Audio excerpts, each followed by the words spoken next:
Meeting is being recorded. Good afternoon and welcome, ladies and gentlemen.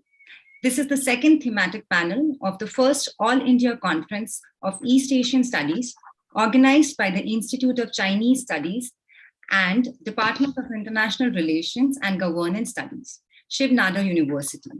The theme of this panel is titled, In Transition, Security and Economics. We are extremely glad to have with us Siddharth Mallavarapu as the chair of this session. He's a professor in the Department of International Relations and Governance Studies, School of Humanities and Social Sciences, Shiv Nadar University, as the chair of this session. He has considerable research and teaching experience in the discipline of international relations and takes a special interest in the evolving and instantiation of the discipline of international relations in India. He has published widely and taught a vast array of courses at the undergraduate, graduate, and doctoral level. He is currently co-series editor of Critical Global Thought, published by Oxford University Press. Our first speaker for this session is Bhavana Kumari, doctoral candidate, Center for East Asian Studies, School of International Studies, Jawaharlal Nehru University, New Delhi. Our second speaker will be presenting a paper co-authored by Anuprita Lele, Omkar Bhole, and Ishani Kotwal. The three co-authors are master's student at KJ Somaya Institute of Dharma Studies, Somaya Vidya Vihar University of Mumbai. Our third speaker is Parul Bakshi, doctoral candidate, Center for East Asian Studies, School of International Studies, Jawaharlal Nehru University. She is also a Japan Foundation Japanese Studies Fellow at the University of Tokyo. Our fourth speaker is Kaushal Kumar Chandel, Assistant Professor, Center for Chinese and Southeast Asian Studies, School of Languages, Literature and Cultural Studies, Jawaharlal Nehru University. And our final speaker for the session is Rajeshi Biswas, Master's Student in Chinese Department of Chinese Language and Culture, Vishwa Bharati University, Shantiniketan. Our discussant for this session is Rajiv Kumar, Research Professor, Institute of Indian Studies, Hanwoo University of Foreign Studies, Seoul. Before I invite the chair to begin the proceedings, let me lay out the housekeeping rules. All participants except for the speaker shall be muted for the duration of the event. Participants are requested to send in their questions via the chat box or use the raise hand option. Please unmute yourself only when called upon to do so by the chair. I will now invite the chair to begin the proceedings. Over to you, sir. Thank you, Surabhi Maudgil, for that introduction. And I think you made my job much easier because you've also introduced fellow co-panelists. It's wonderful to see a mix of both master's students and doctoral research scholars here presenting today. My gratitude at the outset to the hosts of the conference. I think it's wonderful to see that this is the first All India Conference of East Asian Studies, which is co-hosted by both the Institute of Chinese Studies and the Department of International Relations and Governance Studies here at Shiv Nadar University. I'm particularly grateful to my colleague, Dr. Jabin Jacob, who invited me for this session. It gives me an opportunity to also learn about the scholarship and the areas which interest younger scholars working in the area of East Asian Studies today. We have a fairly formidable and long list of speakers today in terms of the numbers. We should basically, I think, stick to 10 minutes for each presentation so that everybody has an opportunity to present their ideas crisply but fairly clearly within those 10 minutes. And we also have, at the end of it, a discussant, Professor Rajiv Kumar, who will also offer his thoughts on the various presentations. And then we should open it up to the floor. Maybe we have at least half an hour to 40 minutes. If we all proceed strictly by time. As chair, I think I'll come down fairly strictly on the time question so that everybody has a fair go at their own presentations. Let's begin straight away with the first presentation, which I understand is by Bhavana Kumari, who is a doctoral candidate at the Center for East Asian Studies at the School of International Studies, JNU. And she's going to be speaking to us about Taiwan-US Bonhomie, who's trick, who's street. So this is very well titled, and I'm curious to know more. Bhavani, over to you. Uh, Thank you, Chair. Greetings to everyone. And first of all, I would like to thank the organizers to provide me this opportunity to present my paper. Because of the time limit, I will start my presentation. Let me share the screen.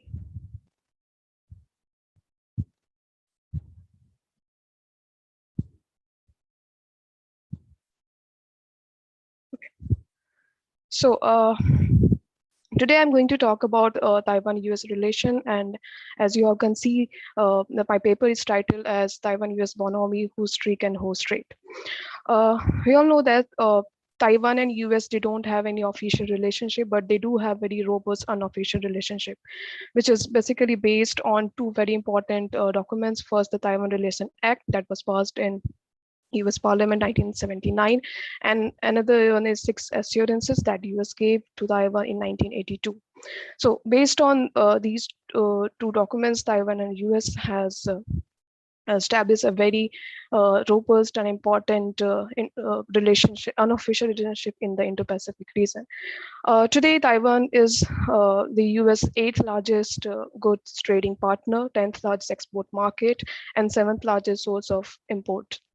Taiwan also supplies some of the very high-end technologies like semiconductors, and some of them are even used in US F-35 military planes. On the other hand,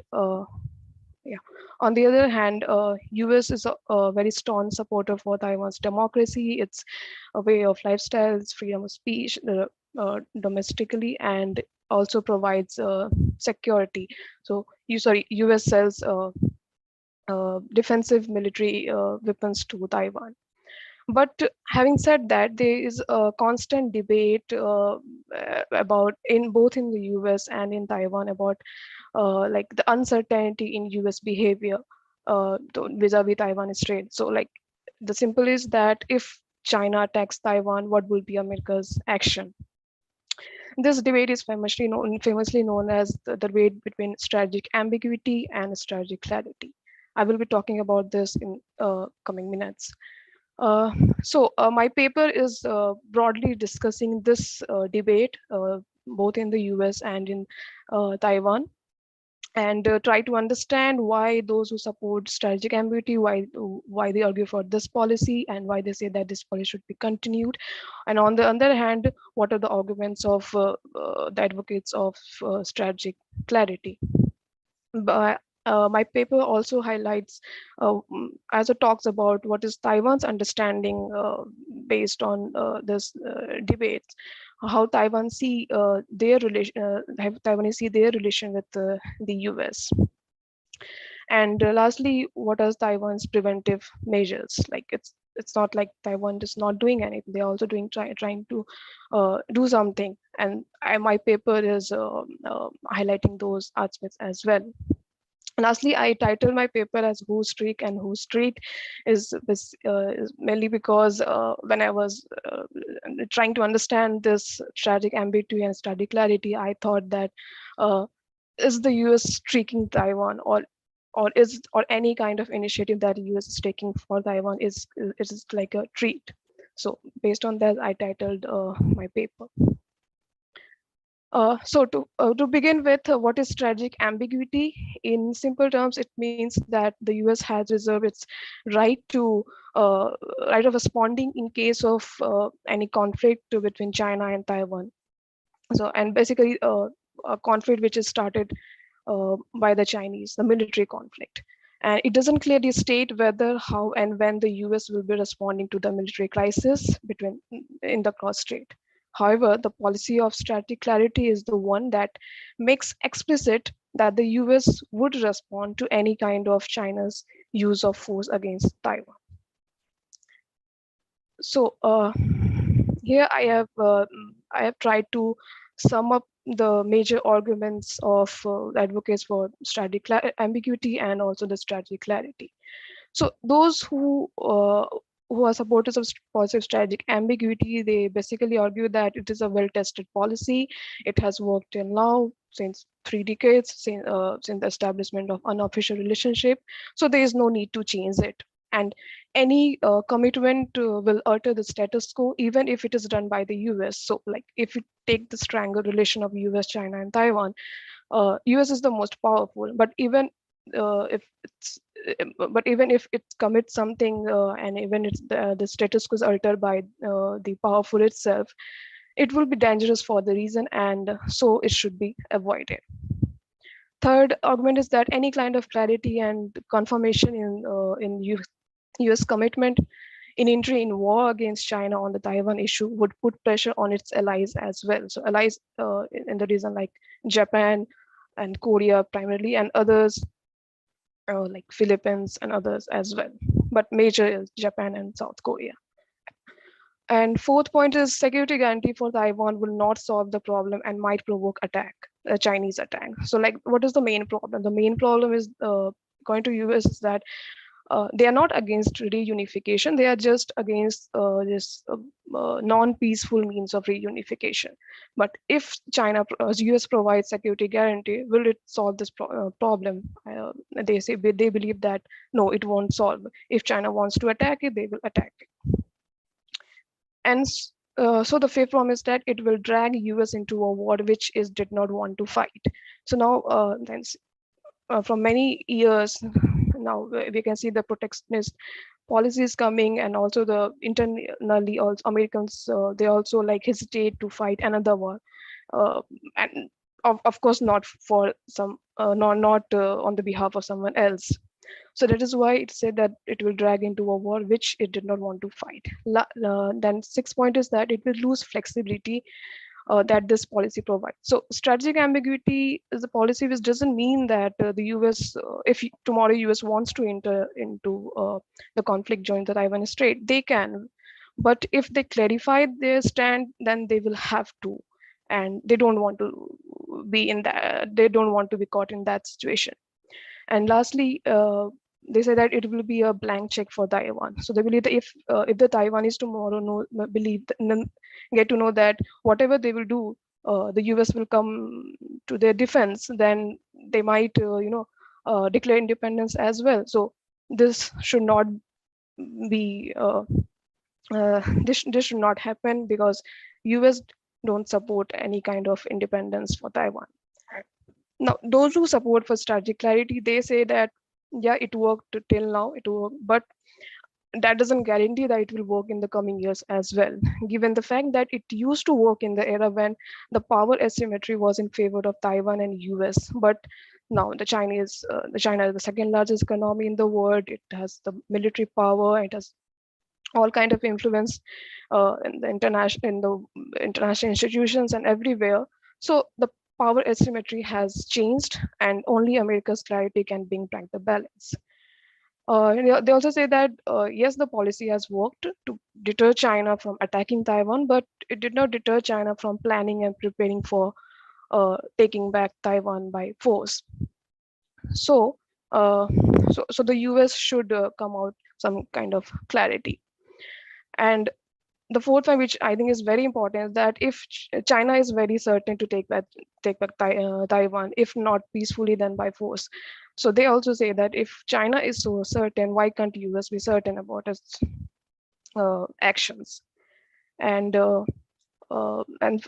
fifth point is that ambiguity is unlikely to deter an increasingly assertive China with growing military capabilities. So like the China is changing. It's not the same China it was in the 70s or 80s of keeping a low profile and biding by the time.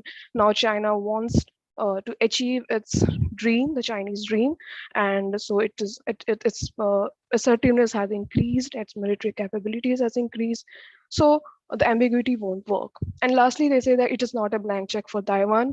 And they argue that the Taiwan knows what is its limitations. They have 14 diplomatic partners countries, and like if they do anything which is not desirable, then they will lose all of their friends which they have gained with due in like last 3 decades with other policies like soft power and engaging on economic terms. So this is definitely not a blank check, and if they do something, then that the US can stop. So Now, what is Taiwan's understanding? When I Bhavna, was doing I my request you research, to, Bhavna, I'm going to sorry, request you to maybe wind up now in a minute or two. You've yeah, taken your which 10 is minutes. So yeah, okay, so if the you take a Taiwanese, they couple of understand. minutes. No. Okay. In Taiwan, they have a clear understanding of U.S. policy of strategic ambiguity and clarity.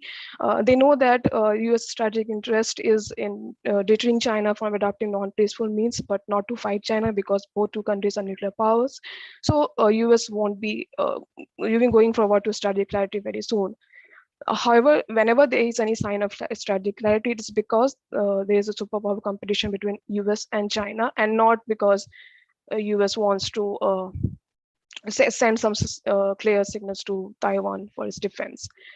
But however, they do want that the US should give some strategic clarity because it will bring stability in the region. Now, lastly, like what is the preventive steps that Taiwan is taking? It's like it's being building networks with partners and friends in the region, internationalizing the issue of cross-strait relation. So if the issue is well known in the world, and from the Taiwanese perspective, it will help Taiwan. And Taiwan is also looking for like the inclusion in multilateral institutions like the World Health Organization, CPT, PPP. So this will help in uplifting its position, and it's also trying to divert economic links from China, expanding trade and investment with other countries in the region. So lastly, I've concluded that the policy of ambiguity is the best that the US can approach with Taiwan, because any kind of clarity is will unnecessarily escalate the tensions. Also, the advocates of strategic clarity are not in majority at his official statements. And on the question of being tricked or treated, I think there's a very close communication between US and Taiwan. So there's less, or I think no room for being tricked by the US. And lastly, Taiwan is building their self-defense capabilities, both militarily and through diplomatic, economic, and track two channels as preventive measures. So I will end my presentation now and look forward to questions. Thank you. Thank you, Bhavna, and thank you for also a very clear conclusion on the basis of your research. And you've clearly suggested, as far as you're concerned, your assessment, strategic ambiguity is far more desirable than strategic clarity in this particular instance. Okay, may I now request there are three presenters for the next paper, which is titled Motivation Behind Japan's Security Conundrum in Taiwan. First, it would be interesting to know what exactly the security conundrum in Taiwan, the Japanese security conundrum in Taiwan is. And I'll also give you the same time which I have to give the other panelists. So between the three of you, please make sure that you maybe share the time as best as you can and present the key ideas in the paper. Thank you.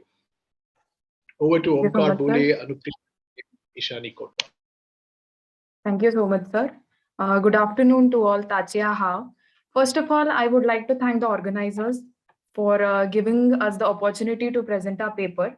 The topic of our paper is motivations behind Japan's security conundrum in Taiwan.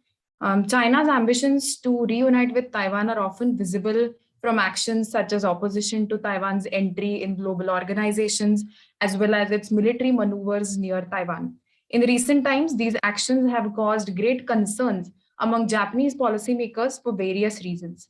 After the Sino-USA detente in early 1970s, Japan cut off its diplomatic ties with Taiwan. Now it only maintains non-governmental, working-level relations with Taiwan due to the fear of China's retaliation. So until few years ago, Japan had generally preferred silence on China's claims over Taiwan, but now Japanese actions have become more expressive about its concerns regarding Taiwan's security. So there are some of examples of that, which you can see on the slide. For instance, the issue of Taiwan was mentioned for the first time after 1969 in a US-Japan joint statement in April 2021. Such expressions may not immediately translate into strong actions by Japan, but they certainly indicate Japan's concerns and awareness regarding Taiwan's security issues. So this made us wonder as to what Japanese motivations are behind such proactiveness regarding Taiwan's defense, despite Beijing's constant opposition. So during our research, we found out that fear of China was the most pertinent factor that drew Japan near Taiwan. But various aspects of this have not been dealt with in the available literature. Now, talking about Japan-China relations, they seem to have entered the phase of Asian paradox. Both countries have disputed maritime zones, as shown here in the figure. Japan, being an island nation, has a huge dependence on maritime region. China's control over Taiwan will certainly strengthen its position in this maritime region and will affect Japan's interests. Also, Article 9 of Japan's constitution puts limitations on Japan's offensive military buildup. Hence, Japan is trying to bring Taiwan's security within its own security domain to bypass these restrictions. Hence, Japan prefers an independent Taiwan instead of Taiwan being under China's control. Now, in our research, we have identified four main motivations that cause Japanese concerns regarding Taiwan's security. So let's start with the first point, that is economic engagement. Now, despite being one of the largest trading nations, Japan's share in global trade is declining in the last few years. In 2011, it was 4.4%, which had reduced to 3.6% by 2020. Now, to avoid this decline further, Japan has to strengthen its position in global supply chains. Now, if we look at Sino-Japanese trade relations, these have significantly increased in the past few years, making China as Japan's largest trading partner. However, Japan has many trade-related concerns with China, against which it has time and again appealed in World Trade Organization. Now, if we look at Japan-Taiwan trade, it has also been growing rapidly, resulting in Taiwan becoming fourth largest trading partner of Japan, despite not having official diplomatic relations. In terms of Japan's exports, Taiwan has constantly contributed around 6% since 2011, which is quite significant considering Japan's extensive trade relations with the rest of the world. Thus, Taiwan is very, very crucial for success of Japan's supply chain resiliency. Now, next point, talking about semiconductor industry, Taiwan being the world's largest producer also has implications on Japanese electronics industry. There was a recent announcement by Taiwan Semiconductor Manufacturing Company, also called as TSMC, set to set up a $7 billion chip manufacturing plant in Japan. So this is one of the example of bilateral cooperation, which can help Japan to reduce its import dependency. Now, taking all this into account, if China controls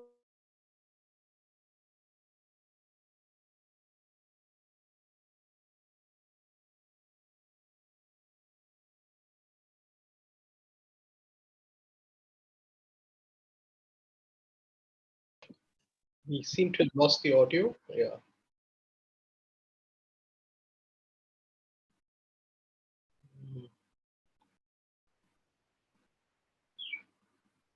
Can others hear Anuprita Lile? I can't hear her now any longer. No, sir, we can't hear her. I think we have lost her. Okay. Omkar Okay. can continue. Okay. Maybe Yeah. Omkar can take over. Yeah, I can. May I continue? Yeah. Yeah, please continue. Yeah, please. Yeah. So taking into all account, if China controls Taiwan, it can seriously damage Japan's economic engagement with Taiwan, thus leading to serious implications on Japanese economy. Now the second point is Japan's energy. Okay, I'll continue. Sorry for there was a problem in the net connection. So I'll continue. Now the second point is Japan's energy security. So being a resource poor country, Japan heavily depends on other countries for acquiring energy resources. Since 1980s, although fossil fuels were largely replaced by nuclear energy, the Fukushima nuclear incident significantly reduced the share of nuclear energy as shown here, and that of fossil fuels increased again. So Japan has achieved limited success. It has achieved limited success till now in alternative strategies as well, but it still is more dependent on fossil fuels. Now, according to this pie chart, more than 80% of crude oil imports of Japan originate from West Asia, while 61% coal imports come from Australia as of the year 2018. As both oil and coal import shipments of Japan pass near Taiwan seas, Chinese control over Taiwan may lead to blockade of these shipments, thus seriously damaging Japan's energy security. In addition to this, China being the largest energy consumer, its control over Taiwan can strengthen its claims over oil reserves near the Senkaku Islands and help meet its huge demands. The tussle caused over this issue is definitely not liked by Japan, as it is closely linked to its energy security. Thus, keeping China away from Taiwan is very critical for Japan to reduce its energy anxiety. Now, Japan's third motivation is first island chain. So first island chain is an imaginary line drawn along the Western Pacific, originally conceptualized as a barrier to USSR's maritime expansion by the US. China now perceives this as a physical barrier and symbolic resistance to its maritime ambitions. So it engages in assertive military and fishing activities near Miyako Strait and Bashi Channel. So these water passages are near Taiwan, which makes Taiwan a strategic location for China. Hence, control over Taiwan can prove to be a game changer for China's Pacific expansion. Now, two major concerns here for Japan are first being serious problems to its fishing industry, as there can be rise in illegal and unsustainable fishing by the Chinese fishermen in Japan's EEZ. Well, Japan has successfully concluded a fishery agreement with Taiwan, which has resolved many issues to a large extent. It fears that China may disregard this agreement if it takes over Taiwan. Now, the second concern here is China's presence in Western Pacific will lead to its dominance in exploiting the rare earth deposits, which are found very close to Taiwan's maritime zone. So these deposits are essential for Japan to reduce its dependency on China for rare earths. Hence, China's maritime expansion in the Pacific Ocean by acquiring Taiwan is not favorable for Japan, and thus Taiwan acts as a buffer, a suitable buffer to keep China away from Japan's Pacific region. Now, the last motivation is alliance of democracies. So the last motivation of Japan's is the aim to create an alliance of democracies with Taiwan. So this does not directly aim towards China's presence in Taiwan, but views Taiwan as an independent democracy. So Japan-Taiwan relation is a very significant example of democratic peace theory, as both countries have managed to resolve their differences peacefully. On the contrary, Japan's relations with South Korea are not so cordial, despite both being democratic countries due to their bitter colonial past. Hence, Japan's Deputy Defense Minister's statement last year that Taiwan should be protected as a democratic country against Chinese pressure itself indicates Taiwan's importance as Japan's ally in East Asia. Similarly, positive public perception in Japan about its engagement in Taiwan also encourages Japanese government to be more proactive. Japan has also set up institutional mechanisms to promote shared values and cooperation in diverse fields and find solutions for common issues like disaster mitigation, which is actually faced by both the countries. Also, recent initiatives by Japan to openly support Taiwan's entry into global organizations show change in Japan's Taiwan policy at global stage, despite Beijing's opposition. It is important to note that during COVID-19 pandemic, Taiwan generously helped Japan with medical necessities in the initial phase. Later, Japan returned the favor by supplying 4 million vaccines to Taiwan despite China's apprehensions. So through these efforts, Japan aims to build a strong alliance of democracies to ultimately counter Chinese dominance in this region. So to conclude, I'll say Japan's efforts to hyphenate itself with Taiwan against China in cross-strait crisis are clearly visible since the past few years. Taiwan's independent administration can act as a check on China's domination in East Asia. This will benefit Japan to protect its economic and strategic interests. So the motivations which have been mentioned in our paper are also potential costs that Japan stands to suffer in case of Chinese occupation of Taiwan. So despite this, Japan still has an ambiguous policy regarding Taiwan due to the fear of China's retaliation. This scenario is certainly changing in the last few years, but still it may not guarantee the nature of Japanese involvement in cross-strait war. Hence, to conclude, I'll say Japan faces a conundrum in terms of its role in this crisis, and whether Japan's motivations outweigh its fear is something which needs to be observed very, very carefully. Thank you. Thank you. Thank you to the team of the three researchers for this very clear set of ideas relating to the conundrum Japan is faced with in the context of Taiwan and China. May I request Parul Bakshi next, who's a doctoral candidate at the Center for East Asian Studies at JNU, to speak about the geopolitics of Japan's energy transitions, the case of the Middle East and Russia. Yeah, please go ahead, Parul Bakshi. Yeah. Thank you, sir. I hope my screen is now visible. It is. Thank you. As sir mentioned, I would be talking about the geopolitics of Japan's energy transition, case of the Middle East and Russia. Thank you for having me today. As of now, I'm at the University of Tokyo as a special research student, and let me briefly take you through what I'll be talking about. So I would attempt to assess the geopolitics of Japan's energy by uncovering the bilateral relationship of Japan with the Middle East and Russia. I would be specifically focusing upon two watershed events, which is the oil crisis as well as the 2011 triple disaster. And I would be bringing in the factor of the Paris Agreement and the ongoing energy transition across the globe, moving into my conclusion. So without further ado, as most of you must be aware, the IPCC Working Group Report of 2021 highlighted code red for humanity. And Japan is one of the top 5 global carbon emitters, with energy sector being one of the major carbon emitters for the country globally. We already are aware of the fact that Japan, being an island country, faces certain geographical challenges such as resource scarcity, as well as the lack of energy interconnections which exist in countries in the European countries. So as a result, the bilateral relationship of Japan with major energy giants such as Russia and Middle East becomes specifically important when it comes to the energy policy of Japan. Also, the quest for energy security lies at the core of such an argument, and this is something I would be highlighting in my slides further ahead.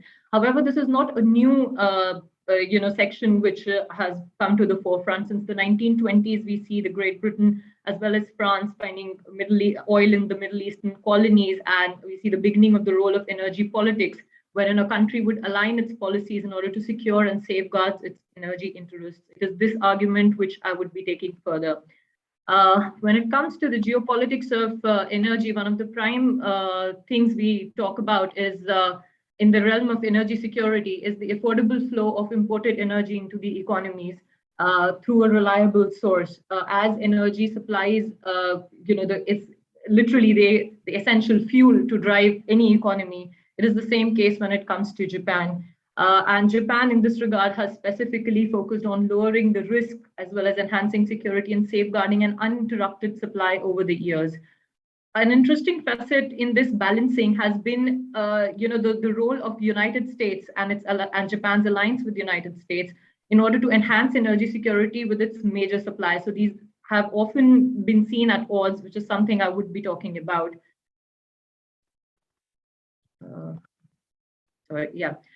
So before I get into that, as you can see on the pie charts on your screen right now, you would find that the dependence on Middle East, which is highlighted in brown, is specifically high when it comes to crude oil and imported LNG. As well as Russia, if you see, you might in the first glance think that the dependence on Russia is not so much, but Russia actually forms one of the top 5 countries in almost all major energy sources, which is crude oil, LNG, as well as coal. This is primarily the reason I'm focusing on these two areas today. Moving on to the first section, which is on the historicity of energy, geopolitics, and oil crisis. The oil crisis, of course, had long-term repercussions. After the first oil crisis, oil became expensive as well as far less reliable. Countries such as Japan were specifically impacted due to their high dependency. The second oil crisis and the role of Iran-Iraq war, the Iranian Revolution was significant for a country like Japan, which was importing close to 20% of its oil from Iran at that point of time. When it comes to the geopolitical aspect of it, you find that Tokyo did abandon its neutrality, which it had been holding on to for so long, in order to kind of support Israel temporarily. And this was specifically seen due to its immense need of Middle Eastern oil. It has also been termed as oil begging diplomacy. It was also during this time when There were delegations as well as Shinataro Abe's visit to Iran as well as Iraq, trying to be a pacifier and sort of a middleman in order to bring the crisis down. Not too successfully for that matter. However, while the oil crisis enhanced the need for diversification, and Japan, if you look at the screen right now, you see that to a certain extent, they were able to reduce their dependency on the imports from Middle East. But by the time of Gulf War 1991, the economic growth of Japan had again led to an increasing demand, and thus, Middle East became the prime region from where they could source their oil needs. Moving a bit towards Russia or USSR at that point of time, while the Soviet-Japanese energy project proposals started off really early as the 1970s, it was not very successful. They were more on paper, and the on-ground implementation was not very successful. One of the reasons, of course, was the Cold War and the alliance of Japan and US, which didn't allow Japan, maybe to the extent it would have liked to enhance the energy cooperation with the region. There was this inseparability of politics and economics. Seikai Fukabun, which was called, politically Tokyo, tried to enhance that aspect, and as a result, the energy cooperation between these two regions did not really grow as much as probably both the countries would have liked to. However, another interesting point to note at this point is, like, by 1984. Japan was also buying 72% of world's LNG exports. So with the economic growth, there was rising demand, and Russia was increasing production, LNG production at this point of time. So by default, you see that the energy cooperation, though not diplomatically and on paper, it was growing for a matter of fact. Now I'll move on to the triple disaster of 2011, which kind of brought a new energy reality and again highlighted the essence of geopolitics in energy. 2011 was a drastic change. Of course, the nuclear facilities had to come down. As a result, you see that the coal and LNG imports drastically changed the energy mix of Japan. The self-sufficiency rate came drastically down. At this point of time, it is essential to note that, of course, while once again, the dependence on Middle East as well as Russia grew dramatically, there are also security concerns when it comes to it. As recently as June 2019, there was a Gulf of Oman incident of attack on a Japanese ship. The relationship with Iran needs to be highlighted here in the Middle East, as that has probably been one of the most tumultuous relationships Japan has had with the Middle East countries. As you are already aware that Iran faced US sanctions, and as a result of that, Japan was again in a place of flux where it didn't know what to do because Japan continued to heavily rely on the Iranian oil. As recently as January 2020, the Japanese government has also dispatched SDF to the northern part of Arabian Sea, the Gulf of Aden, Djibouti, for information gathering. It also highlights the role and the importance of energy security in this region for Japan. It is no surprise that then by 2015, you see the emergence of the Middle Eastern policy by then Prime Minister Shinzo Abe. As you can see that, there are strategic choke points within the region, which are very essential for the consistent, reliable supply of energy for Japan. Also, there are certain issues or challenges for Japan, which does not easily allow it to, diversify its dependence away from Middle East. One of this is like the refineries, the oil refineries in Japan, because of the continued reliance on Middle East, they're chiefly designed and operated to refine Middle Eastern crude oil. Also, because of the the economic aspect of it, which is the oil prices in Middle East, the Japanese government is legally not in a position to impose restrictions on private oil companies, to lure them away from the Middle East. Thus, the dependence continues to exist, while politically it has not been, an easy road for Japan to balance its ambitions, its energy ambitions, and its relationship with the United States due to the, political dynamics in the region. If you look at Russia, again, similarly, you would find the dramatic increase on the dependence on Russia, specifically after 2011. So there have been, new developmental projects. The Sakhalin project is one of the, prime projects. Also, the Eastern Siberian Pacific Ocean pipeline has contributed. The region, the Far East region of this continent, has also been in talks to, in order to reduce the dependence on Middle East as well as diversify the energy sources. Also, the Sea of Japan, in that sense, contains no choke points, so it is considered to be more helpful and reliable when it comes to the energy security aspect. And also it takes lesser amount of time. So as you can see, the dependence has continued, on Middle East as well as Russia. Now I'll come to the last section of my presentation, which is the role of Paris Agreement.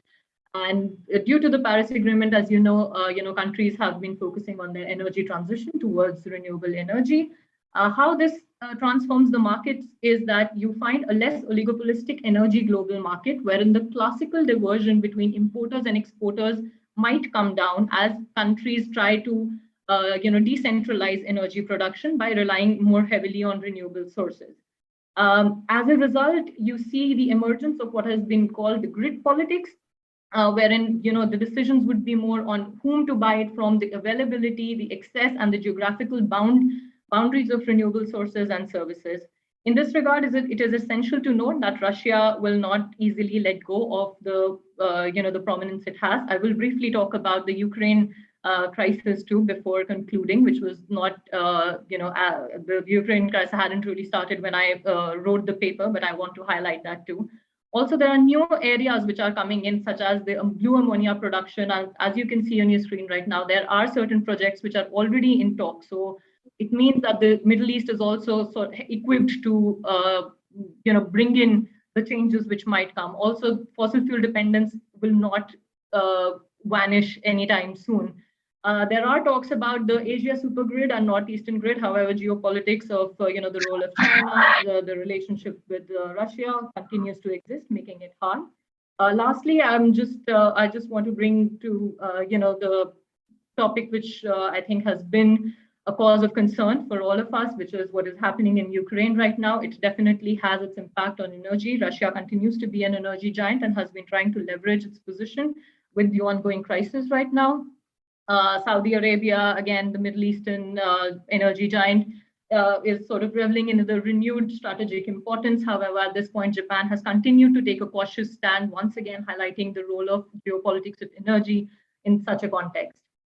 In order to conclude, I would like to say that the energy-focused approach of Japan continues to exist. And while there are certain transitions which would come in due to the renewable energy transition, Japan would have to walk a diplomatic tightrope in order to balance its energy needs and dynamic political relations in the near future. Thank you so much. Yeah. Thank you, Parul. Thank you, Parul, for that. And I think it also makes very clear why the session is titled In Transition, Security and Economics.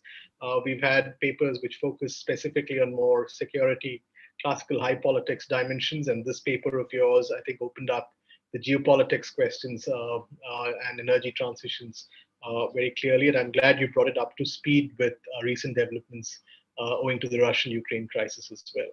Okay, next we have Kaushal Kishore Chandal, who's an assistant professor at the Center for Chinese and Southeast Asian Studies at the School of Language and Literature and Cultural Studies at JNU.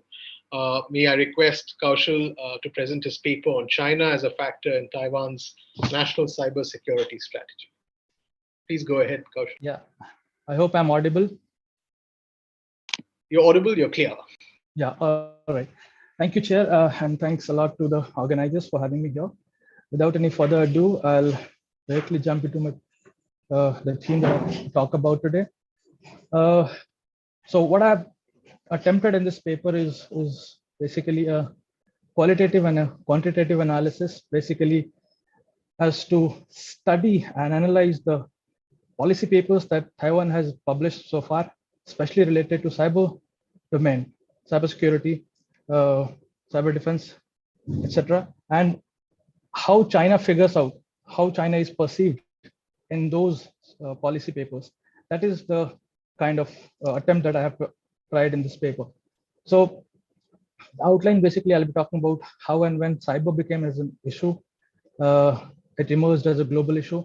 Then talking about relevance of national cybersecurity strategy documents that more and more nations are coming up with. There are some cyber security debates. I'll touch upon them briefly if time permits, and then I'll talk about Taiwan's national cybersecurity strategy trajectory, how it started, how it evolved, and what is its current position and posture.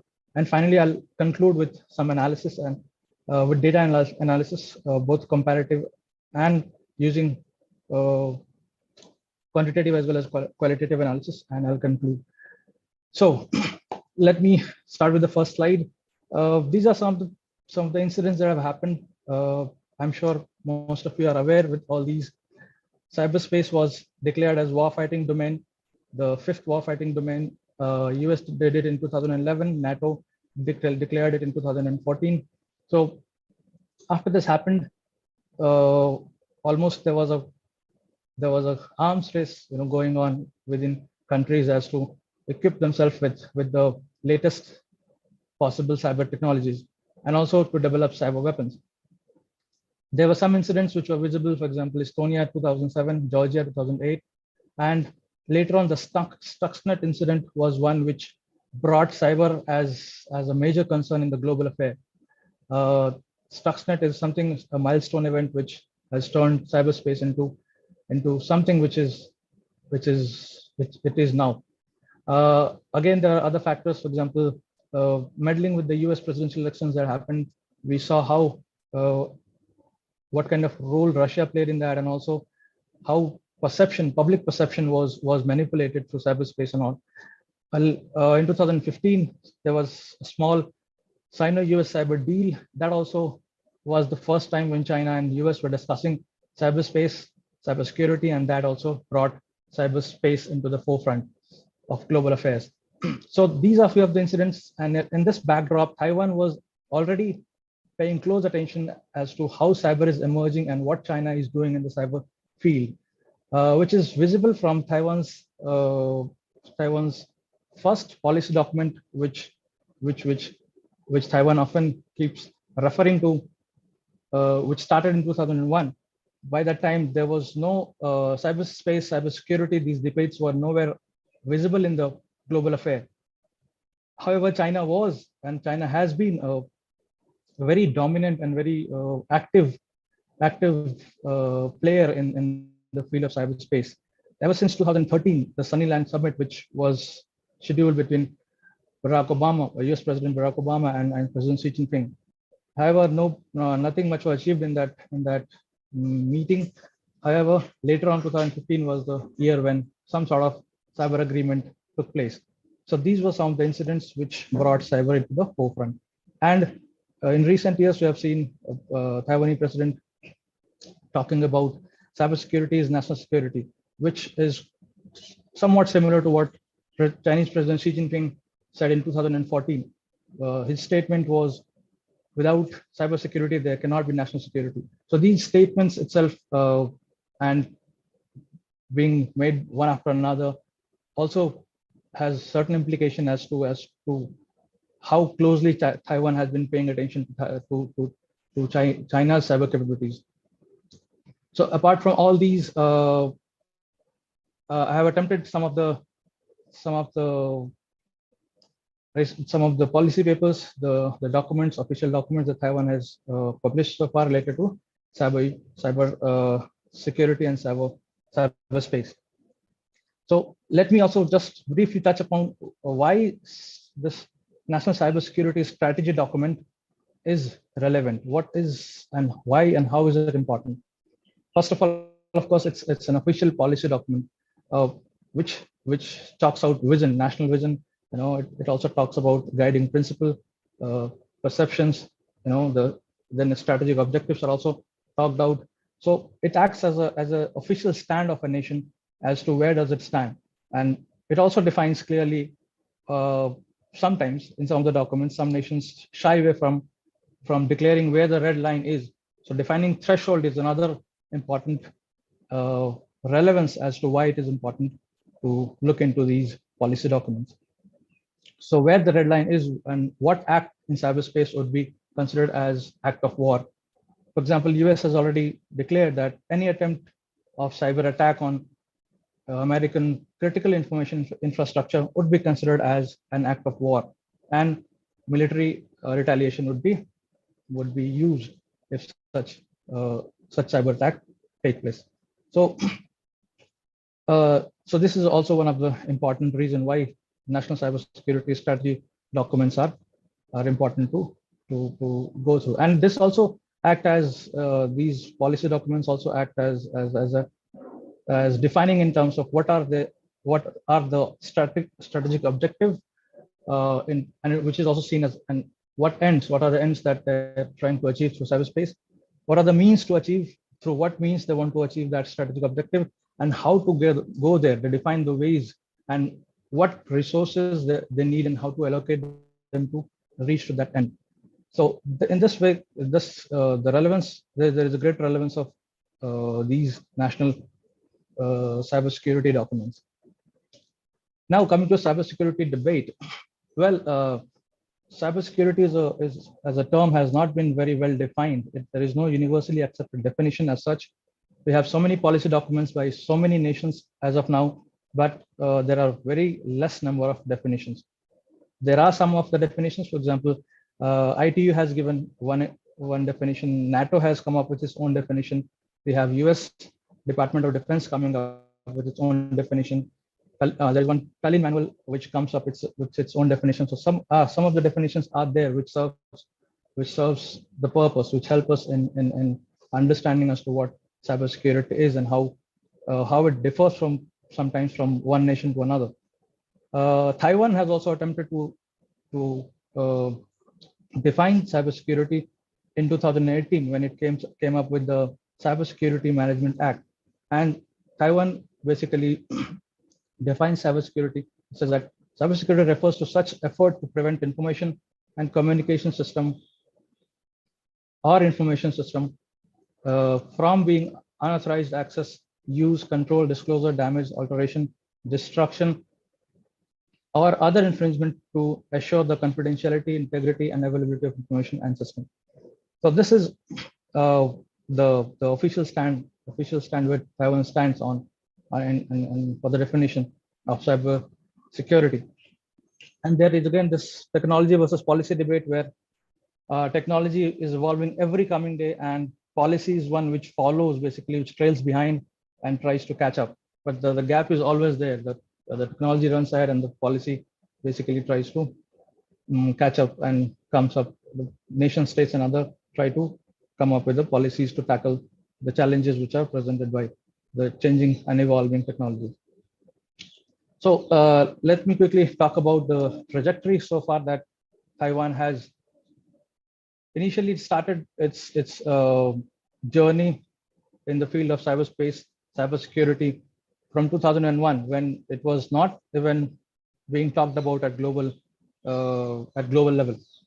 But it started with first two phase of, it is basically the name that they have called. Taiwan calls it as Taiwan's National Cybersecurity Program, or sometimes it is also referred as Taiwan's National Cybersecurity Plan. The first two phase, they publish their document every 4 years. So the first two phase started from 2001, and the second phase started in 2005. This was called the Mechanism Plan, and as you all can see in the slide, it talks about established cybersecurity, protecting systems, complete rating of system and governmental agencies. So it was a time when nobody was paying attention to cyber. Taiwan was working towards building a robust cybersecurity mechanism. So after the mechanism plan was over in 2008,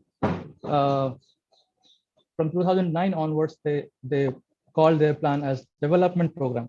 As you can see, the 2009 to 12, 2013 to 16, and 2017 to 2020.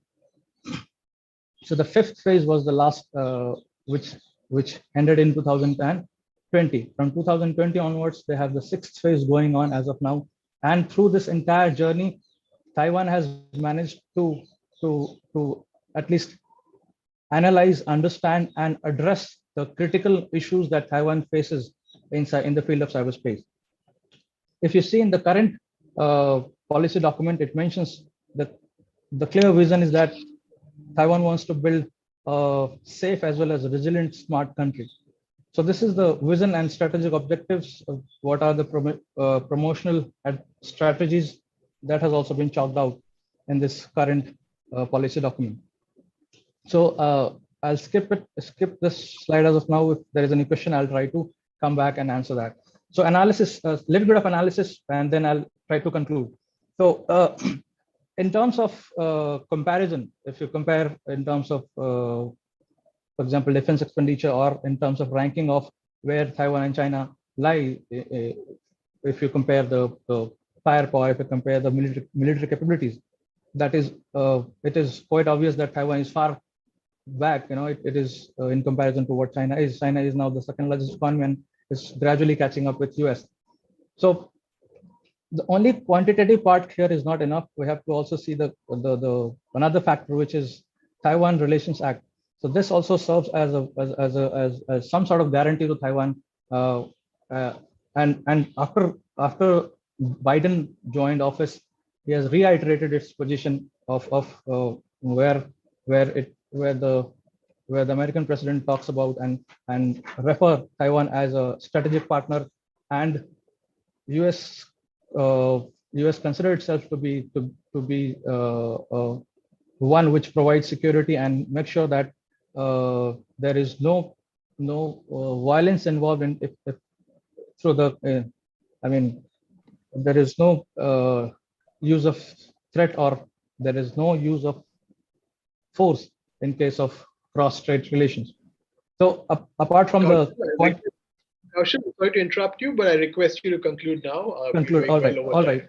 Yeah, sure. I'll do that. So if you see the number of incidents that have been reported so far year-wise, it is increasing every year in case of Taiwan. But in case of mainland China, the number of incidents, they are also increasing. But in comparison to the incident that Taiwan faces, is much more in comparison to mainland China. And if you see the vulnerabilities, in terms of vulnerabilities, this is 2019 versus 2020 figure. The Taiwan has worked well and on patching up the vulnerabilities. If you see here, the government vulnerabilities were it was 7.5 in 2019, and in 2020 it came down to 6.8. So it is clearly visible that Taiwan's attempt at making itself as a robust cyber nation has been working out, and it has worked well for them. And now, in conclusion, I'll say that although in some of the documents the name of China doesn't come up openly, it's not mentioned explicitly, but in one of the policy documents, this Taiwan's National Defense Report, PRC has been and PLA has been mentioned many a times. Taiwan has not shied away from using it. Taiwan's policy posture has become much more articulate, confident, and proactive. It has also adopted proactive defense strategy. So China has acted as not just a threat for Taiwan's cyberspace stability. Also, it has acted as a catalyst. It has helped. It has basically under this pressure only, Taiwan has worked and improved its preparedness in cyberspace. And building resilient cyberspace is one that Taiwan is attempting to, which basically means preparing the ability to respond, to recover, and from the worst case scenario. Even worst case scenario meaning China, if there is some sort of violence involved, or there is some sort of attempt of war from PRC, from the side of Chinese to Taiwan. So that is also the attempt is also seen, and the preparation is being, as we can see, the preparation is being done for the worst case scenario as well. So with that, I'll conclude and thank you all for listening. I'll be looking forward to question and answer. Yeah, thank you, Kaushal, and thank you particularly for giving us a very clear sense of perceptions around cybersecurity, and also the notion that cybersecurity is national security, clearly understood in that idiom in this context.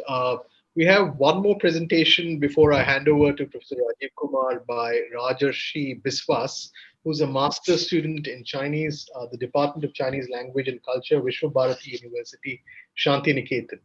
May I request Rajarshi to speak about tracing the historical perspective of India-Mongolia relations and China's response. Rajarshi, please take 10 minutes. Thank you, sir. Go ahead with your presentation. Yes, sir. 1 minute, I'm just sharing my presentation. I think it's Visible. Is it okay? Yeah, it's fine. The presentation. Okay, thank you. Good afternoon to all the eminent personalities present here. Myself, Rajarshi Biswas, a student of Chinese Department, Vishwabharati, and before I start with my presentation, I'd like to thank ICS for this opportunity to present my paper here. Now, as the name of my paper suggests, today I will be presenting on the relations between India and Mongolia and how China responded and will respond in future towards this tie. I'm beginning the topic by discussing on the historical background of India-Mongolia ties. The history between Mongolia and India are believed to have some very deep roots. According to many historians of India as well as Mongolia, there is a genuine theory that the very first connection between Mongols and Indians was established with the help of Buddhism. As for our strongest cultural bond, Buddhism appears to have traveled to Mongolia through Tibet and Himalayan region during the Hunnu state of 3rd century BC, and later during the period of Great Mongol Empire. Buddhist monks, several teachers and traders from India has visited Mongolia. But starting from the era of popular Mongol king Genghis Khan, these Mongols interacted with Indians with some different motives and in a quite different way. Genghis Khan, the great Mongol emperor, had made several incursions into the Indian subcontinent when he chased Jalal al-Din all the way to the banks of the Indus River in 1221. There, instead of advancing into India, he returned to Mongolia. Changtai Khanate, who controlled the Central Asia later, invaded Punjab in 1292. Changtai armies were beaten by the Delhi Sultanate several times from 1296 to 97. Then after the declining of Delhi Sultanate, the throne of Delhi was occupied by Babur, who had Mongol origin and established Mughal Empire. The Mughal rulers from Babur to Aurangzeb contributed greatly to India's stature as a great nation. Through good administration, India enjoyed a long period of peace and prosperity.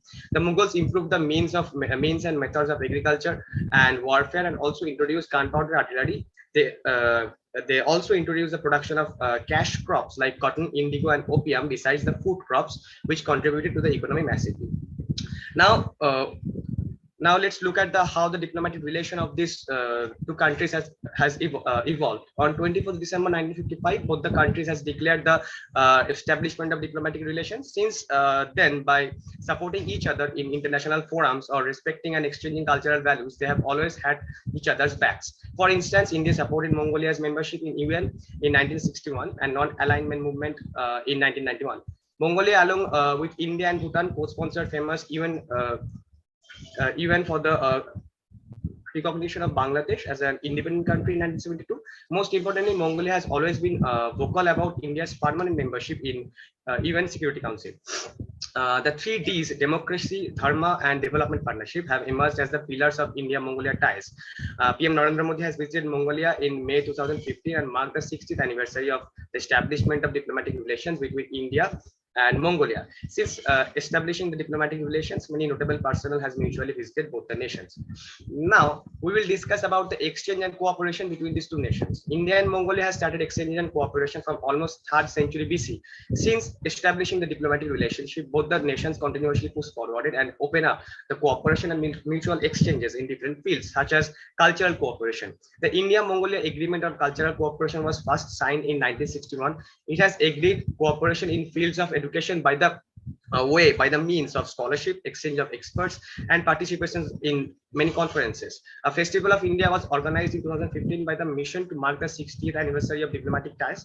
There are regular exchanges of cultural troupe and performances of Indian performing groups that are well appreciated in Mongolia. For the last 20 years, Hindi language classes has been organized in Mongolia, and every year 4 students are granted scholarships to study Hindi language at Kendriya Hindi Sansthan, Agra annually. From Indian side, the Indian Council for Cultural Relations, ICCR, Government of India has announced a scholarships for Mongolian students to pursue studies in general language, science, humanities subjects, engineering, architect, and fine arts, etc. Now, talking about the defense cooperation, a joint India-Mongolia exercise known as Nomadic Elephant is held annually. From 10 to 22nd September 2018, it was held at Ulaanbaatar, and in 2019, it was held from 5th to 18th October at Baklava in India. The BSF of India and the Mongolian General Authority of Border Protection (GABP) have been closely cooperating on border patrolling and concerning subjects for over 8 years. Both the nations has cooperation in energy fields such as nuclear energy as well as solar energy. The first solar energy electrification project from India was executed by the Central Electronics Limited and formally inaugurated in April 2016 in Dadal zone. Now I'm talking about the important juncture of India-Mongolia ties. As in May 2015, the state visit of PM Modi to Mongolia had led to the improvement of bilateral ties to the level of strategic partnership, which is based on universally recognized principles of independence, sovereignty, and equality of states. The fundamental ideas for of the Treaty of Friendship and Cooperation between the Republic of India and Mongolia. It is the first ever visit by an Indian Prime Minister, marking the dawn of a new era in Mongolia-India ties. Definitely, it was that particular visit which has created meaningful change of mutual ties. During his visit, PM Modi has showed a lot of excitement to encourage trade and announced $1 billion credit line to Mongolia, which later used to build oil refinery. Now we will discuss shortly about China's influence in Mongolia. Being the neighbor of Mongolia, China undoubtedly has influenced the political and economic aspects of this country. Mongolia and China have a long and complicated historical ties, but in the modern time, China is one of the closest partners of Mongolia and is her biggest trader and investor. The foreign trade between them has reached to 88.8% in 2019. Since 1990, over the period of the time, China's direct investment in Mongolia by the value is 51%. By far, China is Mongolia's largest export market. Mongolia's export to China was $5.49 billion during 2020. As China maintains its position of being the highest investor in the country, India can try to counter it by expanding its already existing investments in the field of tourism, agriculture commodities, dairy production, information technology, and mining. The vast stretches of grasslands in Mongolia give India another opportunity for investment in agro-farming. Exchanging culture has proven to be the effective and enhancing bilateral ties and between these two nations. In the meantime, another major incident has took place when Dalai Lama has reached Mongolia to pay a 4 days visit from 18 to 21st November 2016. Dalai Lama, who always posed as a controversial figure in the eyes of Chinese government, has provoked a sharp reaction from China at that time.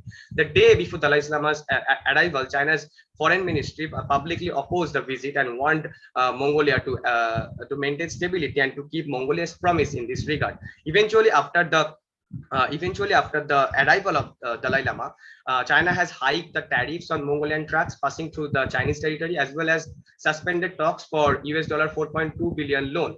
The vehicles were erratically being charged over land transit, and China's province of Inner Mongolia had begun to charge provincial tariff on the trucks carrying minerals.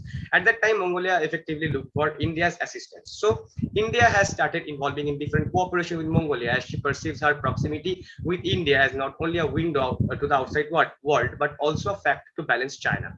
This promoted India too to nurture her good relations in China's backyard. In Mongolia, several sectors such as industry and technology can be explored by India, as India already has agreement of cooperation in aspects of animal husbandry and dairy products.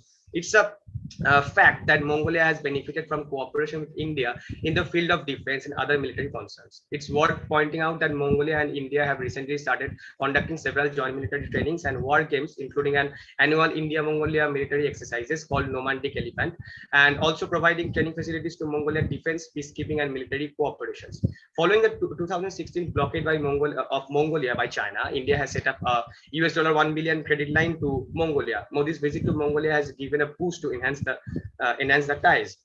China took note of India's $1 billion credit line to Mongolia and termed it as a bribe, while Mongolia's request for help from India was described as politically harebrained by the Chinese official media. Neither side wants to provoke, neither side wants any kind of provoked or India-Mongolia cooperation nonetheless signals to Beijing that China expands its footprint in South Asia. India can play the geopolitical game in China's backyard. Strategic counterbalance against China in Asia is part of PM Modi's Act East policy. Faced with growing Chinese pressure, Mongolia also looked to India as a new power to counter Beijing. Stronger ties with India provided Mongolia with options that she would otherwise not have in her dealings with China. Thank you for listening. Thank you, Rajshri. I think it was also very well timed. You just took exactly 10 minutes. You seem to have, I think, really structured it so well that it's also got done well in time. So may I now request Professor Rajiv Kumar to offer his comments as a discussant to all the papers. And then we also have questions on the floor. I see Ambassador Kanta has a question, Professor Shabni Roy Chowdhury, and my colleague Jabin Jacob also have questions. So my request, Professor Kumar, to take maybe 7 or 8 minutes or 10 minutes at most, but offer those comments in that time frame if possible. Thank you. Thank you so much, sir, and thank you so much for inviting me for this very important and special conference. So I have tough job. I have to give comment on 5 papers in 5 to 6 minutes. So I will briefly give one comments, and then I would also like to provide my perspective on research trends in young scholars in East Asia. I think that's also important for this conference. So I will save 2-3 minutes for my comment on this topic. So let me start first with Bhavana Kumari paper on Taiwan-US relation. Very important topic, especially at current time. And of course, it's nicely explained about US position on Taiwan, from a strategic ambiguity to a strategic clarity. So, but my opinion, if it is better if paper includes the current Ukraine crisis and US position on Taiwan, especially given the fact that recently US delegation visited Taiwan. So what are US position? And also if this paper can include US Indo-Pacific strategy and Taiwan new southbound policy. So how these two countries are trying to have relation under these two policies. The second paper is about motivations behind China's security posture in Taiwan. This is also a very important paper that tried to explain different aspects about Japan policy towards Taiwan. But there are too many variables.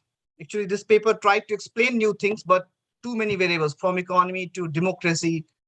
So for a good paper, I would suggest this paper should focus on, for example, geoeconomic issue, because this paper already talks about energy security. This paper always talk about semiconductor cooperation between Taiwan and Japan. So the title could be Geoeconomics Motivation Behind Japan Security Posture Towards Taiwan. That would be, I think, a better title. And if author can focus on this geoeconomic aspects about Japan-Taiwan relation, that is very crucial, because as even author explored that not many studies have explored these aspects. So if they can focus on this, that would be great. And the third paper is about geopolitics of Japan energy transition, written by Parul. Excellent paper. But I will again say that we know that after Ukraine crisis, world had changed in various ways, especially the energy market. And Japan at the moment, as I am reading news from Japan, have energy dilemma. At one side, Japanese leaders are trying to stand with the G7 declaration and all, but on the other hand, their energy sectors are also not ready to stop everything from Russia. So it's a great dilemma for Japan. So how they are going to deal with this new energy dilemma, this paper must, I think, add at least one section on that, because a lot of things going to be changed. Even US is trying to explore alternative energy sources. And of course, Japan being a close ally of US, it's also going to maybe align with those policies. So if Parul can include all those things, that would be great for this paper. Then China as factor in Taiwan national security strategy. Cyber, that's also very important paper, and good, nicely explain how Taiwan is thinking about China and how China factor is playing a role. But if this paper can include highlight like theoretical contribution and how it's going to contribute to existing literature on this issue, because there are already some articles. So if authors can highlight all those aspects, that's why this study is different from those study. Also in abstract part, if you see that there are too many descriptive information, for example, including numbers in abstract. So if author can exclude all those specific numbers and details and highlight the key argument, key theoretical framework, and key research question of this study, I think that would be great for this paper. And finally, the paper on India-Mongolia relation, a very important topic again, but there are too many information. So for an academic paper, we have to focus on few areas, at least, or one or two areas, and then we have to explore. Of course, there are a lot of information if we are going to cover two-country relation, but for an academic paper, it's always better to focus on particular areas and then elaborate your argument based on that areas. So that's all from papers. And let me come a point about the research trends among young scholars in East Asia. Since I'm here in East Asia for a long time, I see that here graduate students, young scholars are crazy about publishing their papers in top journals, especially in SSCI, NSCI, and universities are encouraging them not to just participate in international conferences, but try to publish paper in top journals. And if you search in top journals, you find that trend that many Chinese students, graduate students, they are staying in China. Many Korean students, they are publishing in top journals. But frankly telling that I'm missing Indian students on that platform. And here I would like to highlight one thing, the Parul. I found Parul paper in Pacific Review recently. Parul Bakshi has published. So these type of efforts, I think, needed from Indian students. I think after this conference, they try to revise their paper and go for top journal rather than just publishing in domestic Indian journals. We need to compete with international students, and we have to see where they are publishing, how they are publishing. And if I can summarize 2-3 points, the key how to publish, then I have just summarized few points, and you can apply in all these papers. That for a good and high quality paper, we have to have at least 6 to 7 points in introduction part. At least try to include 6 part. I think many papers are missing these part. First is, what is your research question? A very clear research question should be there. You start with that. Second, your theoretical or analytical framework. Mention it, even though you are applying in your main body, but mention in your introduction so that reviewer can understand your point. The third is your key argument based on your theoretical paper and analytical background. You have to develop your key argument and mention in your introduction part. The fourth is research method. Even though you apply various methods throughout your paper for qualitative to quantitative and even content analysis, try to root all those things in your introduction part, that how you reach on that conclusion. Fifth is, and very important, is contribution to existing literature, that why your study is important and where your study is going to contribute to existing literature. You try to read and try to explore contemporary literature, what scholars are debating. That's very important. So at least one paragraph for how your study is going to contribute to existing literature. And sixth, often we miss the roadmap. Try to add at least one paragraph about organization of your study, that explain about all those things, that where, so that a reader can understand, reader can have knowledge about what you want, where you are taking readers, so that reviewer have understanding from the beginning about your paper. And finally, reference. That means reference should not be just based on news articles that has pitfall. I think I would suggest try to include as much academic articles, book as possible in your papers, and also try to uh, uh, collect data on primary sources. For example, we are studying about East Asia. That means if we are Korean expert, we have to collect data from Korean language. We have to collect data from Taiwanese language, then Japanese language. That is add authenticity of the paper, and that has high chance to publish.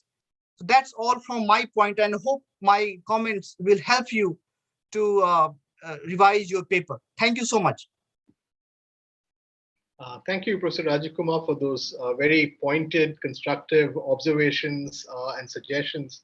And I think it's important, of course, to participate in a larger global conversation around these questions. And there's no reason why any of us working on these questions should not be part of that larger conversation. So I think those comments were offered in that spirit. And I think it's important that we all think about it and find ways to make our papers rigorous enough to find also, eventual presence in these prestigious journals as well. May I now? I see questions in the chat box. I'm wondering if may I request maybe the authors who've written these questions to also share these questions, or I can read them out in order to save time. But we have enough time, so maybe I'll request the three people who've listed questions here. Maybe I'll begin with Ambassador Ashok Kanta. Could you please pose your question, Ambassador Kanta?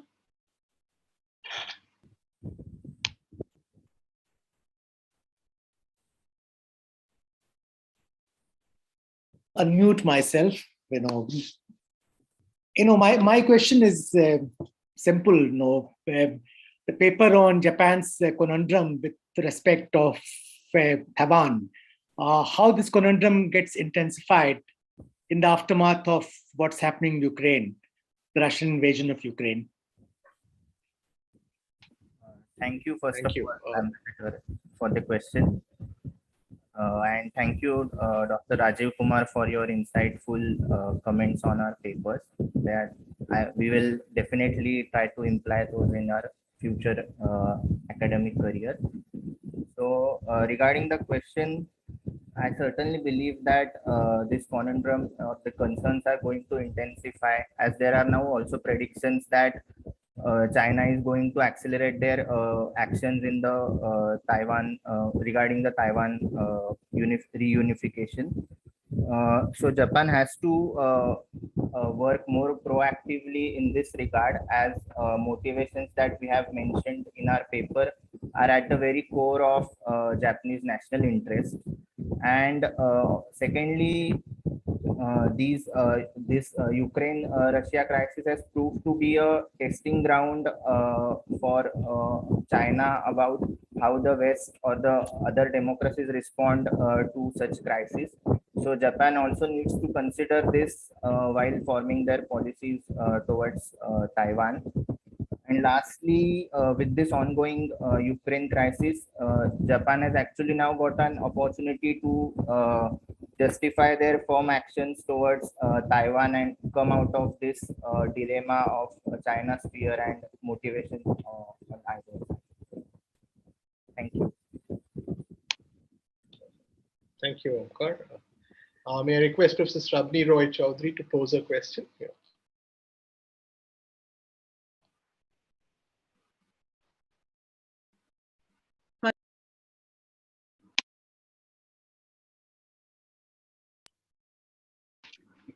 Yeah, you're on mute. Yeah. Thank you. Thanks, Siddharth. Nice meeting you over the screen. This is a question actually to my own student of PhD, Parul. Parul, you talked about Paris Agreement and the changes that is going to happen in the market, energy market. One question that I would like to know is how will it affect the geopolitics of it? And two, how do you see the Ukraine crisis, contributing to this geopolitics scenario? Thank you for your question, ma'am. I think due to the paucity of time, I could not really elaborate on this aspect. So thank you.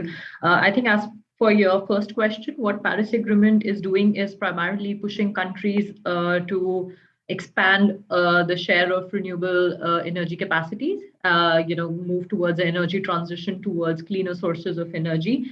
One of the direct implications of this is decentralization of energy production, which means that now more and more countries would be able to produce energy within their geographical boundaries. What this implies then is that the traditional definition of energy importers and energy exporters can be reanalyzed and reassessed. So like a traditional importer such as Japan and a traditional exporter such as Russia and the Middle East, how with time would their positions change is what the Paris Agreement indirectly is influencing, and that is what I wanted to highlight. However, I must add here that there are specific challenges to it, specifically for a country like Japan, who does face certain unique challenges on its path to expanding renewable energy within their country. There are three things I would like to highlight before I conclude the first part, which is A, it does not directly imply that the fossil fuel importance will die down anytime soon. It's not something we see happening. And the second question you asked me kind of correlates to this, that how the Ukrainian crisis is going to again reaffirm dependence on fossil fuels also because Japan will try to secure its energy sources.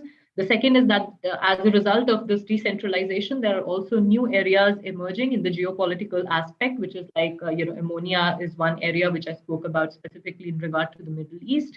The third thing is that, geopolitics will definitely continue to play a role when it comes to energy transitions and energy, specifically for country like Japan. And this is wherein the second question you asked me comes into play, that with the Ukrainian crisis, as you saw in the media, if you read right now, Japan, even though has taken certain stance against, what is happening in Ukraine, the position is not, say, clear enough or harsh enough, which the critiques are saying. And one of the primary reasons for this is the, energy background. And if you see, like as recent as last week, there have been reports that Japan will continue to import, energy sources from Russia. So this continues to complicate the geopolitical aspect of energy, specifically in regard to Japan.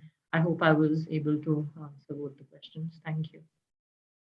Okay, thank you for that. I think we're almost running out of time, but I see 3 hands. So let's at least take the questions so that the panelists can think about these questions. Maybe we won't have the answers immediately. So may I request Sachin Singh, Nirmal Panda to go ahead with their questions, please. Sachin Singh first.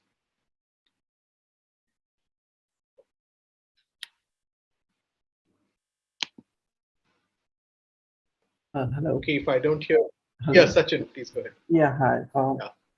Well, my question is to the paper on US-Taiwan relations.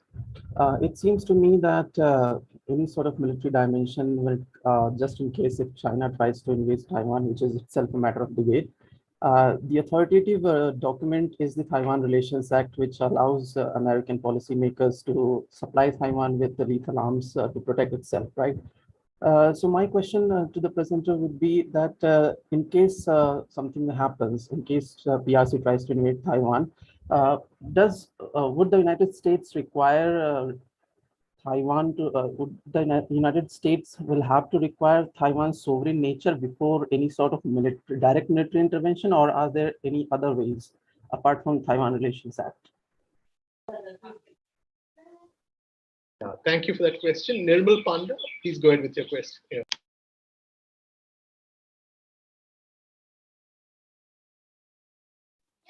Hello, very good evening to all. Excellent presentations. My question is to the one who presented a paper on India-Mongolia relationship and its implications. China has this thing take on the relationship basically. See, as the presenter told, the relationship between India and Mongolia has been of this thing since long, since 3rd century BC. And we also came to know that he told that India has been able to establish a very strong, sound relationship with Mongolia. This is one thing. On the other hand, if we see Mongolia, all of us is aware that Mongolia is part of the Belt Road Initiative, Belt and Road Initiative, BRI. So my question would be, how do you see Mongolia balancing between India and China in terms of international relation, in terms of economy and other military aspects also? As we know, the Indian Army and the defense forces have got very good relationship, military relationship with Mongolia. Thank you. Thank you, Nirmal. I also request panelists to look at the questions in the chat box. My colleague Dr. Jabin Jacob has a set of questions. I see a question by Partho Mukhopadhyay as well here. I think about these questions. You don't have to respond to them right away.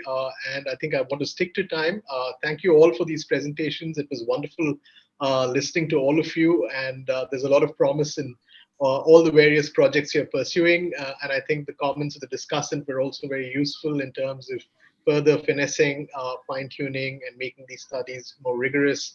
Eventually, of course, with the intent also to publish this and disseminate the good work you've done to wider audiences. Thank you all, and I'll hand over to Surbhi Maudgil. Thank you. Let me conclude this session by thanking the chair, Siddharth Mallavarapu, the discussant Rajiv Kumar, and the 5 panelists for joining us. The video recordings of all our sessions will be available on our ICS YouTube channel. We shall now have a break for 15 minutes and resume at 4:45 p.m. for our next session. Please note that the meeting room will remain open for the next session. We would encourage you to stay back with your videos and audios off. Thank you for logging in. Have a good day.